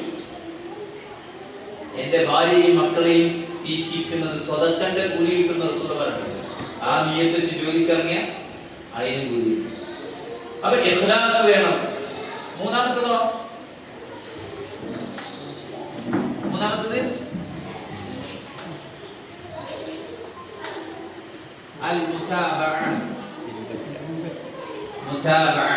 എന്ന് പറഞ്ഞ റസൂൽ സല്ലല്ലാഹു അലൈഹി വസല്ലമയുടെ ചര്യ പിൻപറ്റിക്കൊണ്ടായിരിക്കണം.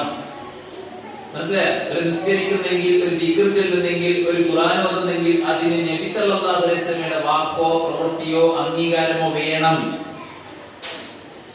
അതുകൊണ്ടാണ് നമ്മൾ നബിദിനം ആഘോഷിക്കാത്തത്. ആയത്ത് കുറെ ഉണ്ടത്രേ, ഹദീസ് കുറെ ഉണ്ടത്രേ. പക്ഷെ ഈ ആയത്ത് ഓതിയ നബി എന്തുകൊണ്ട് ചെയ്തില്ല? ഇത് കേട്ട സഹാബത്ത് എന്തുകൊണ്ട് ചെയ്തില്ല? അതിന് ഉത്തരമുണ്ടോ? ഉത്തരമില്ല. എല്ലാ കാര്യം പഠിപ്പിച്ചെന്ന് നബിക്ക് മാത്രം പഠിപ്പിക്കാതെ പോയോ? അത് നബിക്ക് മടിയായതുകൊണ്ടാണ്. ഇന്ന് നബി സ്വലാത്ത് ചൊല്ലാൻ പറഞ്ഞേ, എന്റെ പേര് സ്വലാത്ത് ചെല്ലാത്തവൻ പിശുക്കനാണ്. അങ്ങനെ പറയാൻ പാടുണ്ടോ നബി? എന്റെ പേര് സ്വലാത്തിന് എന്റെ പേര് എന്ന് പറയുന്നു. അന്തേ പറഞ്ഞ് അള്ളാഹ് വഹി കൊടുത്താ പഠിപ്പിച്ചു കൊടുക്കാൻ. അതുകൊണ്ട് എല്ലാം പഠിപ്പിച്ചിട്ടാ പോയത് അല്ലേ? എല്ലാം പഠിപ്പിച്ചു എന്ന് പറഞ്ഞിട്ട് നബിയോട് പോയത് അല്ലേ? നബി സല്ലല്ലാഹു അലൈഹി വസല്ലം ജീവിച്ചിരിക്കുന്ന കാലത്ത് എന്താണോ ദീൻ അതാണ് ഇന്നും ദീൻ. അന്ന് എന്തല്ല ദീൻ അത് ഇന്നും ദീനല്ല. ആരാ പറഞ്ഞേ? ഇമാം മാലിക് റഹ്മത്തുള്ളാഹി അലൈഹി നബിയുടെ ഖബർ ചുംബിയിട്ട് പറഞ്ഞതാണ്, ഭൂമിയിൽ ഏതൊരു മനുഷ്യന്റെ വാക്കും സ്വീകരിക്കേണ്ടതുണ്ടാവും, തട്ടേണ്ടതുണ്ടാവും. ഇല്ല സാഹിബ ഹാദൽ ഖബർ, ഈ ഖബറിന്റെ ഉടമയൊഴികെ.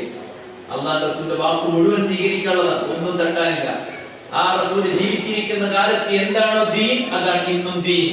അന്ന് എന്താണോ ദീനല്ലാത്തത് അത് ഇന്നും ദീനല്ല.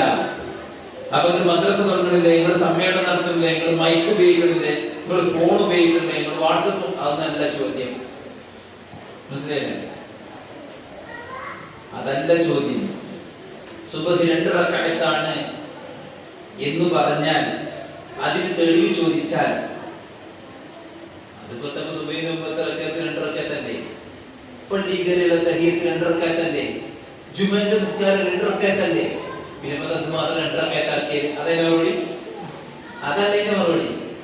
സുബഹി 2 റക്അത്താണ് പറഞ്ഞ 2 റക്അത്തുള്ള തെളിവാ ചോദിക്കുന്നത്, ആ തെളിവാ പറയുന്നത്. അല്ലാതെ നിങ്ങൾ മൈക്ക് എടുത്തില്ലേ, നിങ്ങൾ ഫോൺ എടുത്തില്ലേ, നിങ്ങൾ വീടുണ്ടാക്കി, അതാ ചോദ്യം. ഒരു കാര്യത്തിന് തെളിവ് ചോദിച്ചാൽ അതിന്റെ തെളിവാ പറയേണ്ടത്, അല്ലാതെ കുറെ മറുചോദ്യങ്ങൾ ചോദിക്കല്ല. മനസ്സിലായി? അവൻ നബി സല്ലല്ലാഹു അലൈഹി വസല്ലം പഠിപ്പിക്കാത്തതൊന്നും ദീനല്ല. അപ്പൊ ഒരു കർമ്മം അമലുൻ സ്വാലിഹ് എന്ന പദവിയിലേക്ക് ഉയരപ്പെടാൻ അതിന്റെ ചൊർക്ക് നോക്കിയിട്ടല്ല. എന്നോട് കാക്ക പറഞ്ഞു, മരിച്ചോടുത്ത ആൾക്കാരെ നാട്ടിർത്താൻ പറയാം, അതിനേക്കാൾ നല്ല ഖുർആൻ ഓതിട്ടാണ്. ഞാൻ പറഞ്ഞ ചിലപ്പോൾ നാട്ടിർത്താൻ കാരണം വിഗ്രഹത്തെ ചെയ്യുന്നേക്കാൾ നല്ല നടത്താൻ പറയലല്ലേ. ആ കാതര ഇവിടെ മരിച്ചുപിള്ളിൽ തന്നെ കാണാൻ പറ്റിയല്ലോ, എന്താ സുഖല്ലേ, പേരിലെ ഇവരുടെ തെറ്റുണ്ടോ? മരിച്ചു വിടുന്ന ഒരാളെ കാണുന്ന ഒരാളെ വിശേഷം എന്ത് തെറ്റുണ്ടോ? ഒരു തെറ്റുണ്ടായില്ലേ? അതിന് തെറ്റില്ല എന്ന് പറയണം. അതിനേക്കാൾ നല്ലത് ഖുർആൻ തന്നെ.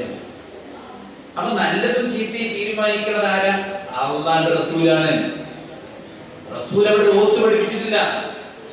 റസൂല് കത്തപ്പുര കെട്ടിയിട്ട് ഖബറിനെ ഓതാൻ പഠിപ്പിച്ചിട്ടില്ല. അപ്പൊ അത് പഠിപ്പിക്കാത്ത തന്നെയാണ്. അപ്പൊ പഠിപ്പിക്കാത്തതൊക്കെ പാടെ കൂട്ടിയിട്ട് ഈ ചെന്നൈമാരിൽ നിന്നൊക്കെ ഇടഞ്ഞാറക്കില്ല. പഠിപ്പിച്ച നമുക്ക് ഇഷ്ടം പോലെ ഉണ്ട്, അത് നമുക്ക് ചെയ്യാം. മനസ്സിലായില്ലേ?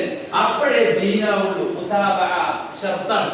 കർമ്മം സ്വീകരിക്കാൻ ഇഖ്ലാസ് വേണം, അപ്പോഴാണ് ഒരു കർമ്മം അമലുൻ സ്വാലിഹ് ആയി മാറും. അപ്പൊ ആർക്കാണ് സ്വർഗം? വിശ്വസിക്കുകയും സൽക്കർമ്മങ്ങൾ പ്രവർത്തിക്കുകയും ചെയ്യുന്ന ആളുകൾക്ക് അന്നലഹും അജ്റൻ ഹസന, അവർക്ക് ഏറ്റവും നല്ലതായ പ്രതിഫലം അല്ലാഹു ഒരുക്കി വെച്ചിട്ടുണ്ട്. അജ്റൻ ഹസന എന്ന് പറഞ്ഞാൽ അൽ ഫൗസു ബില്ലാഹ്, അല്ലാഹുവിന്റെ തൃപ്തി, വദുഖൂലിൽ ജന്ന, സ്വർഗ്ഗത്തിൽ പോകാനുള്ള ഭാഗ്യം, അസ്സവാബുൽ അദീം അല്ലദീ യുഅദ്ദീ ഇലൽ ജന്ന, സ്വർഗ്ഗത്തിലേക്ക് നമ്മെ എത്തിക്കുന്ന മഹത്തായ പ്രതിഫലം. ഇതൊക്കെയാണ് അജ്റൻ ഹസന എന്ന് പറയുന്നത്. സ്വർഗ്ഗത്തെ കുറിച്ച് വ്യാഖ്യാനിക്കണ്ടല്ലോ, മൗദിഉ സൗതിൻ ഫിൽ ജന്ന ഖൈറുൻ ലക മിനദ് ദുനിയാ വമാ ഫീഹാ, സ്വർഗ്ഗത്തിൽ ഒരു ചാട്ടവാറ് വെക്കാനുള്ള സ്ഥലം ഈ ദുനിയാവ് മുഴുവൻ കിട്ടുന്നതിനേക്കാൾ ഏറ്റവും ഉത്തമമാണ്. ആയുസിന്റെ 10-35 കൊല്ലം ചിലവാക്കിയിട്ട് നമ്മളൊരു പെര കയറ്റുന്നത്. എത്ര കൊല്ലം ജീവിക്കും? 25 കൊല്ലം അല്ലേ? അല്ലെങ്കിൽ 30 കൊല്ലം, അല്ലെങ്കിൽ 10 കൊല്ലം, 5 കൊല്ലം, 2 കൊല്ലം. അത്ര കുറച്ച് കാലങ്ങളോട് ജീവിക്കുള്ളൂ. നമുക്ക് ഏറ്റവും പിരിച്ചപ്പെട്ടവർ നമ്മുടെ മക്കള്, നമ്മുടെ ഭാര്യ, നമ്മുടെ ഭർത്താവ്, ഇതൊക്കെ നല്ല ഭക്ഷണം, ഇതൊക്കെ എത്ര കാലം നിൽക്കാൻ? കുറച്ചല്ലേ നിൽക്കുള്ളൂ. ആരോഗ്യം ശോഷിച്ചു പോലെ, മുടി നരച്ചു പോലെ, തൊലി ചുടിഞ്ഞു പോലെ, മനുഷ്യൻ മരിച്ചു പോലെ. എന്നാൽ സ്വർഗം അങ്ങനെയല്ല. സ്വർഗ്ഗത്തിന്റെ പ്രത്യേകത എന്താണ്? മാകിഫീന ഫീഹി അബദാ. മാകിഫീന മക്കത്തമ താമസിക്കാൻ, മാകിഫീന താമസിക്കുന്നവരായിക്കൊണ്ട്, ഫീഹി അതിൽ, അബദാ എന്നെന്നും. അപ്പൊ സ്വർഗത്തിലുള്ള പ്രവേശിപ്പിക്കപ്പെട്ടാൽ ഒരിക്കലും പുറത്താക്കപ്പെടും. അതാണ് അതിന് കിട്ടണമൊക്കെ കിട്ടിയോണ്ടേ നിൽക്കും. മനസ്സിലായില്ലേ? എല്ലാ വിധത്തിലുള്ള ഭക്ഷണ പദാർത്ഥങ്ങള്, ഫ്രൂട്ട്സ് ഐറ്റംസ്, മാംസാഹാരങ്ങള്, കൊട്ടാരങ്ങള്, എന്തെല്ലാം ഉണ്ട്. നിങ്ങൾക്ക് വിസ്ഡം മീഡിയ എന്ന് പറഞ്ഞ ചാനലിൽ കയറി എന്റെ പുതിയൊരു സ്പീച്ച് അപ്ലോഡ് ചെയ്തു. സ്വർഗ വഴി എന്നുള്ളത് ഒരു പുതിയ പ്രസംഗം അതിൽ അപ്ലോഡ് ചെയ്യും. നിങ്ങൾ കേൾക്കുക. അതിൽ സ്വർഗത്തിന്റെ വർണ്ണനകൾ കുറച്ചൊക്കെ പറയുന്നു. സൃഷ്ടിക്കപ്പെട്ട സ്വർണത്തിന്റെ വെള്ളിന്റെ ഇഷ്ടികണ്ട, മണ്ണൊക്കെ കസ്തൂരി മണക്കുന്നതാണ്. പിന്നെ ഇതേപോലത്തെ വേസ്റ്റുകളില്ല, ചളിയില്ല, ചണ്ടിയില്ല, സ്മെല്ലില്ല, ഒന്നുമില്ല. പേടിപ്പിക്കുന്ന ഇടിഞ്ഞു വീണ കുന്നുകളില്ല, കുത്തി ഒഴുകുന്ന സമുദ്രങ്ങളില്ല. പേടിയില്ല അല്ലേ? പരന്ന് കിടക്കുന്ന കായലില്ല. പിന്നെ നദികൾക്ക് കാലിലോട്ട് കൂടെ നല്ല രസമായിട്ട് കഴുകിപ്പോകുന്നു. മനസ്സിലായി? ഒരു കണ്ണാടി ഒറ്റ മുത്ത്, ഒരു വലിയൊരു മുത്ത് ഉള്ളു തുറന്നിട്ട് ഒരു കൊട്ടാരമാക്കി ഉണ്ടാക്കി ചെയ്യും. ചാരികസേരകൾ, മണിമന്ദിരങ്ങൾ, അങ്ങാടികൾ, പടർന്നു നിൽക്കുന്ന മരങ്ങൾ. മരം എന്ന് പറഞ്ഞ അത്ഭുതമാണ്. ഇന്ന ഫിൽ ജന്നത്തി ലശജറ യസീറു റാകിബു ഫി ളില്ലിഹാ മിഅത ആമിൻ ലാ യഖ്തറുഹാ. 100 കൊല്ലം സഞ്ചരിച്ചാലും അതിന്റെ തണല് മുറിച്ചെടുക്കാൻ പറ്റില്ല, ഒറ്റ മരം. പിന്നെ ഇങ്ങനെ കുട്ടിയിടണ്ട, എന്ത് മോത്തൈ കുട്ടിയിടണ്ട. എല്ലാവരും മതിയായ ഗ്ലാമർ ഉണ്ടാവും, എല്ലാവരും സമപ്രായക്കാരായി. മനസ്സിലായോ? തുടുത്ത മേനിയായിരിക്കും. ഒരു ചെവി വലുത്, ഒരു ചെവി ചെറുത്, മൂക്കിന് ഇവിടെ ഒരു വളവ്, അങ്ങനെയൊന്നും ഉണ്ടാവില്ല. ഇവിടെ അങ്ങനെയൊക്കെ ഉണ്ടല്ലോ അല്ലെ? നമ്മൾ എങ്ങനെ നോക്കിയാലും നമുക്ക് എല്ലാവർക്കും ഓരോ പോരായ്മ ഉണ്ടാവും. ഉണ്ടാവില്ലേ? ഉണ്ടാവും. എന്നാൽ അങ്ങനത്തെ ഒരു പോരായ്മ ഉണ്ടാവില്ല. ശാരീരികമായി ഒരു പോരായ്മയില്ല, മാനസികമായിട്ട് ഒരു പ്രശ്നമില്ല, ഒരു അസ്വസ്ഥതയില്ല. പിന്നെ ഏതെങ്കിലും തരത്തിലുള്ള ശത്രുക്കളില്ല, കുറ്റപ്പെടുത്തലില്ല, പ്രയാസങ്ങളില്ല, ബുദ്ധിമുട്ടുകളില്ല. പിന്നെ കിട്ടിക്കൊണ്ടിരിക്കുന്ന നഷ്ടപ്പെടുന്നൊരു പ്രശ്നമല്ലേ? അത് നഷ്ടപ്പെടല കൂടി കൂടി കൂടി കൂടിക്കൊണ്ടേയിരിക്കുകയാണ്. ശരീരത്തിൽ ഭക്ഷണങ്ങൾ കഴിക്കുക, എന്നിട്ടിങ്ങനെ ഓ ഏപക്കം വിടുക. അത് കുറിച്ച് കെട്ട് നാറിയണമെന്നുണ്ടാവില്ല. പിന്നെയോ സ്വർഗാവകാശികൾ തുപ്പുകയില്ല, മൂത്രമൊഴിക്കുകയില്ല, കാഷ്ടിക്കുകയില്ല. അപ്പൊ സെപ്റ്റിക് ടാങ്കും അഴുക്ക് ചാലും വേസ്റ്റ് ഒഴുകണ പുഴയിൽ ഒന്നും ഉണ്ടാവില്ല സ്വർഗത്തിൽ. അപ്പൊ ആയിഷബി ചോദിച്ചു, അപ്പൊ തിന്നുകൊണ്ടിരിക്കുന്ന ഭക്ഷണത്തിന്റെ അർത്ഥം എന്താണ്? അപ്പൊ റസൂലുള്ളാഹി പറഞ്ഞു, ഒരു വിയർപ്പ്, ഒരു ഏമ്പക്കം, അതിന് കസ്തൂരിയുടെ മണം. മനസ്സിലായില്ലേ? ഇന്ന് നമ്മൾ കണ്ടല്ലോ ഒരു വീഡിയോ. എന്താ ഉമ്മ മകളെ വിളിച്ച ഒരു മകളെ ഒരു ഇത്ര കാലം ഞാൻ പോറ്റിയില്ലേ, എന്നിട്ട് ഏതോ കണ്ട കാപ്പറിന്റെ കൂടെ ജീപ്പിൽ കയറി പോയി. എത്ര അവനുണ്ട് ക്യാബ് വാങ്ങിച്ചത്? എന്താണ്? ഒരു ചുക്കില്ല. ശൈത്താൻ ഇങ്ങനെ എന്തൊക്കെയോ സൗന്ദര്യം കഴിച്ചു. സ്വർഗത്തിലെ ഒരു പെണ്ണ്, ഒരു പെൺകുട്ടി ഭൂമിയിലേക്ക് ഇങ്ങനെ എത്തി നോക്കിയാൽ ഭൂമി മൊത്തം പ്രകാശം വരക്കും, ഭൂമി മൊത്തം സുഗന്ധം വരക്കും. ഇവിടെ ഇപ്പൊ കുറെ പെണ്ണുങ്ങളുണ്ടല്ലോ, ഇത് എത്തിക്കൊന്നും ആവശ്യമില്ല. കാണാൻ കിട്ടുമോ? ഏറ്റവും ഭാഗ്യം കിട്ടില്ല. നമ്മളെ എന്തെല്ലാം പോരായ്മകളുണ്ട് അല്ലെ? എന്തെല്ലാം പോരായ്മകളുണ്ട്. ഇമാം ഹസൻ ബസരി അദ്ദേഹത്തിന്റെ അടുക്ക ഒരാൾ വലിയൊരാൾ വരുന്നു. എല്ലാവരും നീച്ചു, മൂപ്പര് നീച്ചിനാണ്. അപ്പൊ എനിക്ക് നിങ്ങൾ കണ്ടപ്പോൾ ഓർമ്മ വന്നത് ചില കാര്യങ്ങളാണ്. ഒന്ന്, നിങ്ങൾ ആദ്യം ഒരു വിലയില്ലാത്ത ഒരു ബീജമായിരുന്നു. പിന്നെ നിങ്ങൾ വളർന്ന് ജനിച്ച് വളർന്ന് വലുതായി ഇപ്പോ ജീവിതമില്ല. നിങ്ങൾ പോകേണ്ടത് ചീഞ്ഞു നാറിയ ഒരു ശവമായി മാറാണ്. ജനിച്ചത് നിസ്സാരമായ ബീജത്തിൽ നിന്ന്, മരിച്ചാലോ അവിടെ കിടക്കും. 85 കിലോ ഉണ്ടായിട്ട് അവിടെ കിടക്കണം. ആരും അത് മാന്തി കൊണ്ടുകിടണം, വേണ്ടേ? വേണം. ഈ ജനനത്തിനും മരണത്തിനും ഇടക്ക് നിങ്ങൾക്കുള്ള എന്താ, നിങ്ങളിങ്ങനെ കാഷ്ടം ഭരിച്ചിങ്ങനെ നടക്കുക. സംഗതി പുറത്ത് ഇങ്ങനെ നല്ല ഡ്രസ്സും പെർഫ്യൂം ഒക്കെ ഇട്ടുകയാണെങ്കിലും അകത്തെന്താണ്? മാലിന്യമാണ്. അല്ലേ? ഇത്രയേ ഉള്ളൂ ചെയ്തു. മനസ്സിലായില്ലേ? ഞാൻ നിസ്സാരത ബോധ്യപ്പെടുത്താൻ വേണ്ടി മുമ്പ് ചെയ്താണ്. പക്ഷെ ആളുകളുടെ ജീവിതക്രമം അങ്ങനെയൊന്നല്ല. അതൊന്നും ഓർത്തിട്ടല്ല ഇവിടെ. അല്ലേ? എന്തോ ഒരു ഒന്നും കെട്ടാന്ന് നിലക്കാണ് അങ്ങോട്ട് കൊണ്ട് നടക്കുന്നത്. യഥാർത്ഥത്തിൽ ആണിനും പെണ്ണിനും ഒരുപാട് ബലഹീനതകളുണ്ട് ഇവിടെ. അല്ലേ? ഒരുപാട് നെജസ്സുകളുണ്ട്, ഒരുപാട് അശുദ്ധികളുണ്ട്. എന്നാൽ അസ്വാജും മുതഹ്ഹറ, വിയർക്കാത്ത, കാഷ്ടിക്കാത്ത, മൂത്രിക്കാത്ത, ഏതെങ്കിലും തരത്തിലുള്ള രക്തങ്ങളില്ലാത്ത, അശുദ്ധികളില്ലാത്ത ആണും പെണ്ണുമാണ് സ്വർഗ്ഗത്തിൽ. അതുകൊണ്ട് അജ്റൻ ഹസന എന്ന് പറഞ്ഞു, ഏറ്റവും നല്ല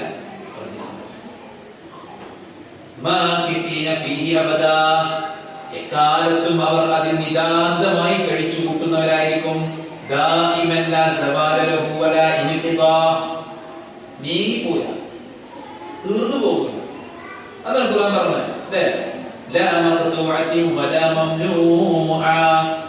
കിട്ടിയ സുഖങ്ങൾ മുറിഞ്ഞു പോല.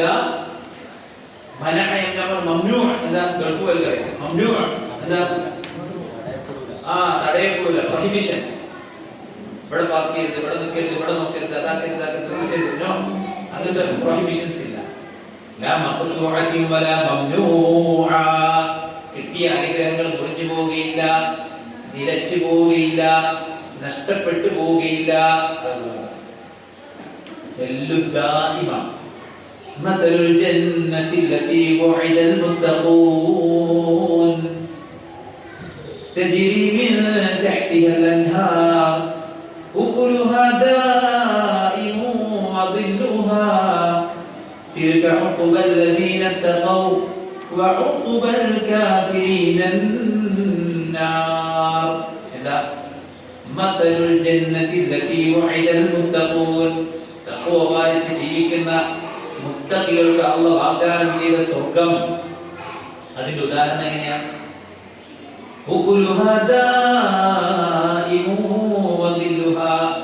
അതിലെ തണലും അതിലെ ഭക്ഷണങ്ങളും നിതാന്തമായിരിക്കും, നിത്യമായിരിക്കും. കാലങ്ങളോളം അവർ അതിൽ സാക്ഷ്യം പറയുന്നത്. കേറുമ്പോ തന്നെ എന്താ പറയാ? ادخلوها بسلام ذلك يوم الخلود. സമാധാനത്തോടെ കേറിക്കോ. ഇത് ശാശ്വതത്തിന്റെ ലോകമാണ്. ഇവിടെ ആരും തടയാൻ വരില്ല. മനസ്സിലായില്ലേ? അവിടെ ഒരു മോദി അവിടെ ശത്രു ഉണ്ടാവില്ല, അവിടെ എതിരാളി ഉണ്ടാവില്ല, അവിടെ രോഗം ഉണ്ടാവില്ല. പിന്നെയോ വിളിച്ചു പറയും. എന്താ വിളിച്ചു പറയാ? നിങ്ങൾ ജീവിച്ചോളൂ, നിങ്ങൾ മരിക്കൂല. നിങ്ങൾ യുവത്വം നിലനിർത്തിക്കോളൂ, നിങ്ങൾക്ക് വാർദ്ധക്യം ഉണ്ടാവില്ല. നിങ്ങൾ ആരോഗ്യത്തോടെ കഴിച്ചോളൂ, നിങ്ങൾക്ക് രോഗമുണ്ടാവില്ല. നിങ്ങൾ ആസ്വദിച്ചോളൂ, നിങ്ങൾക്ക് വിഷമതകൾ ഉണ്ടാവില്ല. അതാ സ്വർഗ്ഗം. ആണെങ്കിൽ ഓദിക്കോ. എന്താ ഓതണ്ടേ? റസൂൽ പറയാ, നിങ്ങൾ ഉദ്ദേശിക്കുന്നെങ്കിൽ ഓതിക്കോടി. فلا تعلم نفس ما أخفي لهم من قرة أعين جزاء بما كانوا يعملون. ഭൂമിയിൽ സുകൃതങ്ങൾ ചെയ്തു, പടച്ചവനെ പേടിച്ചു, തിന്മകൾ ഒരുപാട് ഉണ്ടായിട്ടും അതിലേക്ക് വീഴാതെ കാത്തു. പട്ടിണി കടന്നപ്പോഴും മഞ്ഞിനെ പറ്റിക്കാമെന്ന് ചിന്തിച്ചില്ല, പലിശ കഴിക്കാമെന്ന് ചിന്തിച്ചില്ല, അവരെന്റേത് മോഷ്ടിക്കാമെന്ന് ചിന്തിച്ചില്ല. പട്ടിണി കടന്നു, പീഡനങ്ങൾ ഏറ്റുവാങ്ങി, ത്യാഗം സഹിച്ച് ഇബാദത്തുകൾ ചെയ്തു. ലോകം മുഴുവൻ ശാന്തമായി ഉറങ്ങിയപ്പോൾ അലാറം വെച്ച് എഴുന്നേറ്റ് ഒന്നാനാകാശത്തിൽ ഇറങ്ങി നിൽക്കുന്ന റബ്ബുമായി സംവദിച്ചു. വിഷമതകൾ മുഴുവൻ റബ്ബിനോട് പറഞ്ഞു. ഏതേത് ഘട്ടത്തിലും പടച്ചോനെ പേടിച്ച് ജീവിച്ചു. അതിനനുസരിച്ച് മക്കളെ പോറ്റി വളർത്തി. മദ്യപിക്കാൻ അവസരമുണ്ടായി, വ്യഭിചരിക്കാൻ അവസരമുണ്ടായി, തോന്നിവാസം ചെയ്യാൻ അവസരമുണ്ടായി. അതിലൊന്നും വീഴാതെ കാത്തു. എന്തേ മരിക്കണം, പരലോകത്ത് സ്വർഗം കിട്ടണം. അങ്ങനെ നീ ദുനിയാവിൽ പ്രവർത്തിച്ചത് കൊണ്ട് നിന്റെ റബ്ബ് നിനക്ക് ഒരുക്കി വെച്ചിരിക്കുന്ന സ്വർഗം ഒരാൾക്കും തന്നെ അറിയില്ല. അതിന്റെ സീക്രട്ട് അല്ലാഹു പറയുകയാണ്. മനസ്സിലായോ? അഅദത്തു ലിഇബാദിയ സ്വാലിഹീൻ, എന്റെ നല്ല ദാസന്മാർക്ക് ഞാൻ ഒരുക്കി വെച്ചിരിക്കുന്നു മാലാ ഐനുൻ റഅത്, ഒരു കണ്ണും കാണാത്ത, വലാ ഉദുനും സമിഅത്, ഒരു കാതും കേൾക്കാത്ത, വലാ ഖതറ അലാ ഖൽബി ബശർ, ഒരു മനുഷ്യന്റെ ഹൃദയത്തിനും ചിന്തിച്ച് എത്തിപ്പിടിക്കാൻ പറ്റാത്ത സ്വർഗം. ഇവിടെ ഒരു ഭക്ഷണത്തിന് രസമുണ്ട് അല്ലേ? മക്കളെ കെട്ടിപ്പിടിച്ച് ഉറങ്ങുമ്പോൾ സുഖമുണ്ട്. എന്നാൽ അതൊന്നുമല്ല സുഖം. സൗഭാഗ്യം എന്ന് പറഞ്ഞാൽ നല്ലൊരു ജോലിയല്ല, നല്ല ഒരു വീടല്ല, നല്ല മക്കളല്ല. സൗഭാഗ്യം എന്താ? സ്വർഗം. അതുകൊണ്ടാണ് ആ സുമയ്യ ബീവി കുന്തത്തിന്റെ അറ്റത്ത് കടന്ന് പിടഞ്ഞു മരിച്ചത്. അതുകൊണ്ടാണ് സഹാബത്ത് ഉഹദിൽ നിന്ന് ചീറി വരുന്ന അമ്പിനു മുന്നിൽ പിരിമാറ് കാണിച്ചത്.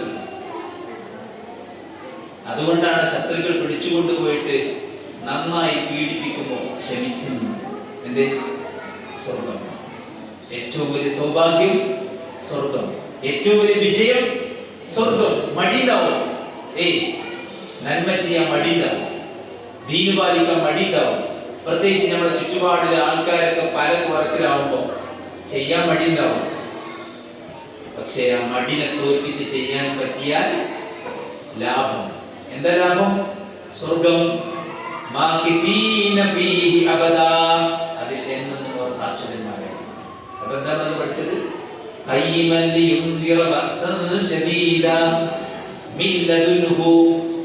അള്ളാന്റെ പക്കൽ നിന്നുള്ള കഠിനമായ ശിക്ഷയെ താക്കീത് ചെയ്യാൻ,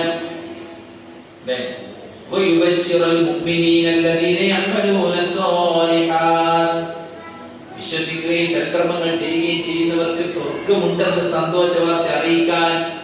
എന്താ സ്വർഗത്തെ കുറിച്ച് പറഞ്ഞത്? അന്നലഹും, തീർച്ചയായും അവർക്കുണ്ട് അജ്റൻ ഹസന, ഏറ്റവും നല്ല പ്രതിഫലം. മാകിഫീന ഫീഹി അബദാ, അതിൽ അവർ എന്നെന്നും ശാശ്വതന്മാരായി എക്കാലത്തും വസിച്ചുകൊണ്ട്. അപ്പൊ സുഹൃത്തുക്കളെ, നമ്മൾ ചിന്തിക്കുക, സഹോദരിമാരെ ചിന്തിക്കുക. എന്താ ചിന്തിക്കേണ്ടത്? സ്വർഗം വേണോ നരകം വേണോ? സ്വർഗം വേണമെങ്കിൽ പഠിക്കുക, ഒരുങ്ങുക. ഇഷ്ടങ്ങൾ ഒരുപാടുണ്ടാവും, അതിനൊക്കെ സ്റ്റോപ്പ് ചെയ്യും. ഇത് ശൈത്താനാണെന്ന് ചിന്തിക്കുക. എന്നിട്ടൊരു മാറ്റത്തിന് തയ്യാറായാൽ 10-50 കൊല്ലം കൊണ്ട് നമ്മൾ ഇവിടുന്ന് പോകും. പിന്നെ പരലോകത്തെത്തിയാൽ അടിച്ചു പൊളിച്ച് ജീവിക്കും. സ്വർഗക്കാരെ ഇനി മരണമില്ല, നരകക്കാരെ ഇനി മരണമില്ല. ഇത് കേൾക്കുമ്പോൾ സ്വർഗക്കാർക്ക് സന്തോഷം കൂടും, നരകക്കാർ ആർക്ക് കരയും. കരഞ്ഞിട്ട് എന്തെങ്കിലും കാര്യമുണ്ടോ? കാര്യമുണ്ടെങ്കിൽ ഓക്കെ, എന്തെങ്കിലും കാര്യമുണ്ടോ? ഒരു കാര്യവും. അതുകൊണ്ട് നമ്മൾ സ്വർഗത്തിന് വേണ്ടി പണിയെടുക്കുക, നരകത്തിലേക്ക് എത്തിക്കുന്ന കാര്യങ്ങൾ നമ്മൾ അകന്നു നിൽക്കുക. എന്താ മാർഗം? ദീന് പഠിച്ചുകൊണ്ടേ നിൽക്കുക. ക്ലാസ്സിലേക്ക് നമുക്ക് ഞാൻ ഈമാൻ കയറുന്നില്ലേ? അപ്പൊ എപ്പോഴും കേട്ടുകൊണ്ടേ നിൽക്കുക. അപ്പൊ ഈമാൻ ഉണ്ടാവും. പിന്നെ സൽപ്രവർത്തനങ്ങൾ ബോധപൂർവം ചെയ്യാം, മടിയുള്ളപ്പോ പ്രത്യേകിച്ചും ചെയ്യാം. മനസ്സിലായോ?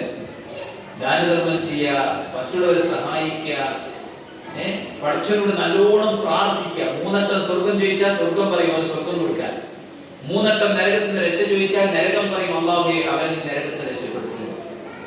ഇപ്പൊ വിശ്വാസം ഉണ്ടായി മാത്രം മതിയോ? അതിനനുസരിച്ചുള്ള പ്രവർത്തനം വേണം.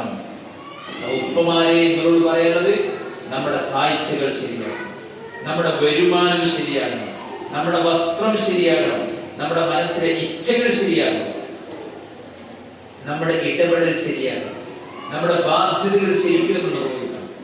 ഉമ്മമാരെ പ്രധാനമായിട്ട് നമ്മുടെ വിശ്വാസം ശരിയാകണം, നമ്മുടെ നമസ്കാരങ്ങൾ, ആരാധനകൾ ശരിയാകണം, നമ്മൾ മറ്റുള്ളവരോടുള്ള ഇടപെടൽ മതപരമായിരിക്കണം, നമ്മുടെ വസ്ത്രം ഇസ്ലാമികമായിരിക്കണം.